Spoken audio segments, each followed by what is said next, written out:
अच्छा, जब तुम्हारी इच्छा ही है कि मैं ही उपदेश करूं तो सुनो। सब शास्त्रों का सार तुम्हें बता रहा हूं कि हर समय नाम जप होना चाहिए। पकड़ते रहो, बहुत सुंदर सुंदर शिक्षाएं महाप्रभु ने दी। सब साधनों का सार है हर समय नाम जप होना चाहिए। पहला, प्रेम की उपलब्धि केवल नाम स्मरण से ही होती है। सेवक जी महाराज कह रहे, प्रेम मूल यह नाम है, प्रेमी रसिक जपत यह नाम, प्रेम मगन निज बन विश्राम। नाम स्मरण सर्वश्रेष्ठ सुख। नमस्कार दोस्तों, राधे राधे, जय श्री कृष्ण। दोस्तों, आज इस वीडियो में महाराज जी के मुखारविंद द्वारा हम सुनेंगे कि जीवन में सुख शांति कैसे लाएं तथा जीवन में भगवत प्राप्ति का साधन क्या है। तो आप सब वीडियो में लास्ट तक बने रहिएगा। दोस्तों, इस वीडियो में बहुत ही आनंदमयी बातें आपको सुनाई जाएंगी। तो चलिए सुनते हैं। का साधन है नाम स्मरण, प्रेम उपलब्धि करता है। बस समझना यह है कि नाम स्मरण कैसे बन के किया जाए। प्रेम प्राप्ति के लिए सबसे पहले साधु संग करना अत्यंत आवश्यक है। साधन है नाम स्मरण। नाम स्मरण की पूर्ति, नाम स्मरण करना, नाम स्मरण बढ़ाना, नाम स्मरण बचाना, ये साधु संग से होता है। शास्त्रों में ढूंढो तो हर बात का आपको प्रमाण मिलेगा। श्री ध्रुवदास जी कह रहे, भजन न होई संग बिनु, भजन बिना नहीं प्रेम। भजन के बिना प्रेम नहीं होगा, भजन बिना साधु संग के नहीं होगा। तो बोले साधन को हरि भजन है, कै सत्संग सहाय। साधु संग सहायता करता है भजन करने में, भजन बढ़ाने में, भजन पचाने में। साधु संग सबसे पहला कर्तव्य है भगवत प्राप्ति का कि साधु संग करे। साधु संग से नाम कीर्तन, सत्संग, भगवत लीलाओं का कथन श्रवण, नाम जप, ये साधन प्राप्त होने लगते हैं। जंतुर, कलावा, भस्म, राख, एक को बात नहीं कही नहीं। साधु संग से नाम कीर्तन, सत्संग, भगवत लीलाओं का कथन श्रवण और नाम जप, ये प्राप्त होता है। पकड़ो, यह है साधु संग। इन्हीं जो साधन बताए, साधु संग से इन्हीं साधनों को पकड़ना चाहिए। संसारी लोगों से किसी भी तरह का वैरागी का कोई संबंध नहीं होना चाहिए। हमें लगता है आज जो अभी चर्चा शुरू हो रही है, ये वैराग्य बहुत आगे अच्छे उपदेश हैं, ये पकड़ लेना चाहिए, महाप्रभु के उपदेश हैं। विरक्त को चाहिए कि अगर वो एकांत में बैठ करके सोचे कि मेरा कौन, तो पूरा घूमने पर मन को कोई अपना नहीं मिलना चाहिए। गुरु कृपा से आज तक ऐसा ही है। सब श्री जी के हैं, अपना कोई नहीं। वैरागी को चाहिए कि उसके संबंध के रजिस्टर में एक ही नाम होना चाहिए, हमारे माई श्यामा जू को राज। बस मेरे तो गिरधर गोपाल, दूसरो न कोई। मीरा जी के रजिस्टर संबंध में, रजिस्टर में जो संबंधी है वो कौन है? बोले मेरे तो गिरधर गोपाल, दूसरो न कोई। और ये संबंध पुष्ट कैसे होता है? बोले साधु संग से। मीरा जी भी यही कहते हैं कि रात दिन संतों का संग करके ये प्रेम बेली जो बोई, तो उस प्रेम बेली में जो अनन्य फल लगा, वो मेरे तो गिरधर गोपाल, दूसरों न कोई।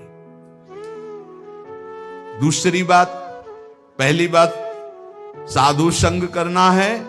साधु संग किसे कहते हैं? जिसके संग से भजन बढ़ने लगे, भगवत कथा सुनने को मिले, भगवत अनुराग बढ़े, भगवान नाम कीर्तन, भगवत लीला गायन श्रवण, ये साधु संग।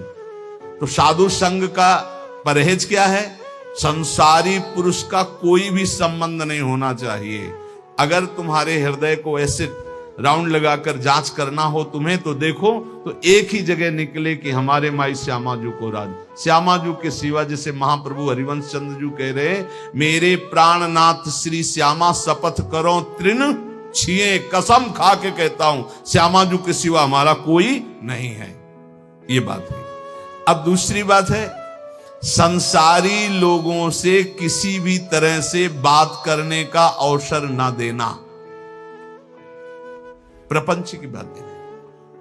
बोधियंता परस्परम का आदेश है भगवान का, मेरी चर्चा करो परस्पर बैठकर, और जहां प्रभु की चर्चा से संसार की तरफ जाने लगे, उठो चल दो। दूसरी आगे की बात, किसी भी वैष्णव को ये नियम पक्का ले लेना चाहिए कि ना किसी की निंदा करेंगे, ना किसी की निंदा सुनेंगे। दिमाग में लिख लो चाहे रजिस्टर में, बहुत जरूरी है, नहीं तो भजन छीन हो जाएगा। महाप्रभु कह रहे हैं ना किसी की निंदा करेंगे, ना किसी की निंदा सुनेंगे, ये नियम ले लो। बड़े बड़े ऋषियों ने इस बात के लिए सावधान किया है कि दूसरे की निंदा नहीं करनी, दूसरे की निंदा नहीं सुननी। इन बातों का सदा ध्यान रखते हुए बचना कि कभी किसी की निंदा मत कर देना। दूसरों के गुण दोषों का कथन करने वाला उपासक बहुत बुरी तरह भ्रष्ट हो जाता है। यदि कुछ कहना है तो कृष्ण चर्चा करो, भगवत चर्चा करो, कभी किसी की चर्चा मत करो, प्रभु की चर्चा के सिवा, नहीं तो निंदा होने लगेगी, अपराध बन जाएगा। डरो तब सुख हरिवंश गुण नाम रसना रटत, और बहुवचन अति दुखदानी। कोई कितना भी अवगुणी हो, उसके अवगुणों की चर्चा मत करो। तुम्हें तो अपना हृदय निर्मल करना है। तेरे भावे जो करे भलो बुरो संसार, नारायण तू बैठ के अपनो भवन बुहार। देखो ध्यान से सुनना, चाहे कितना बड़ा कोई ज्ञानी हो, ध्यानी हो, जपी हो, पंडित हो, जहां उसने किसी की भी निंदा का वाक्य मुख से निकाला, वहीं पतित हो जाएगा, गिर जाएगा, भ्रष्ट हो जाएगा।